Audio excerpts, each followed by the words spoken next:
মধুলিনার রান্নাঘরে সবাইকে স্বাগত। মধুলিনার রান্নাঘর নাম দিয়েছিলাম রোজ রান্না করে তোমাদের সাথে আমি শেয়ার করতাম, কিন্তু আজকে আমার হাত ভেঙে যাওয়ার কারণে আমি এখনও সেইভাবে দু হাতে আমি রান্না করতে পারি না। তবুও আমি কিন্তু রোজই সাহায্য করি বাঁ হাতে যতটা পারি। এখানে আমার শাশুড়িমা কচুরলতি কেটে দিচ্ছেন, কী করে কাটতে হয় তোমরা দেখে নাও। এইভাবে আস্তে আস্তে ছালটা ছাড়িয়ে নিতে হয় এবং এই যে দেখাচ্ছি তোমাদের কচুরলতিগুলো এরকম দেখতে হয়, দেখতে পাচ্ছ তোমরা। রান্নাটা খুবই ভালো লাগে করতে, সেই কারণেই কিন্তু বিভিন্ন ধরনের রান্না তোমাদের সাথে আমি শেয়ার করতাম।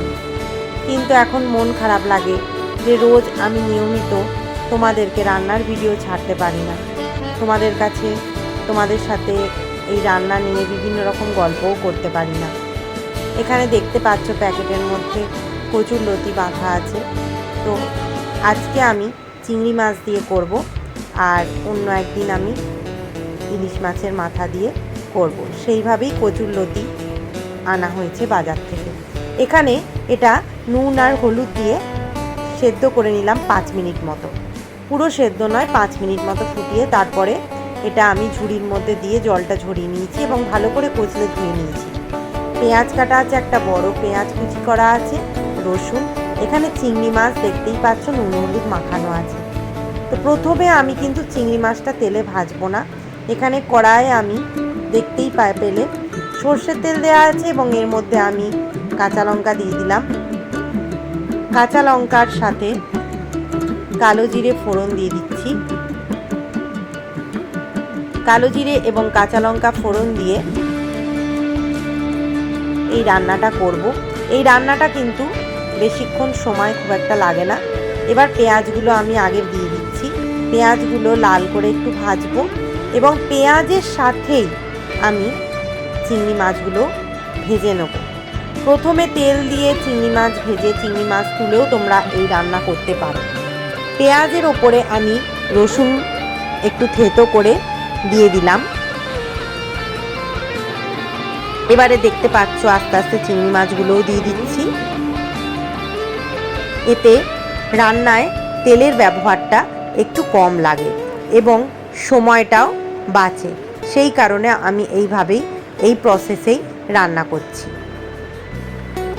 রান্নাটা আমি কিন্তু পাশে দাঁড়িয়ে দেখিয়ে দিচ্ছি, কখনো বাঁ হাতে আমি রান্না করছি এবং আমার রান্নার যে দিদি আছে সে কিন্তু এবারে এই কচুরলতিগুলো কড়াইয়ের মধ্যে দিয়ে দিচ্ছে।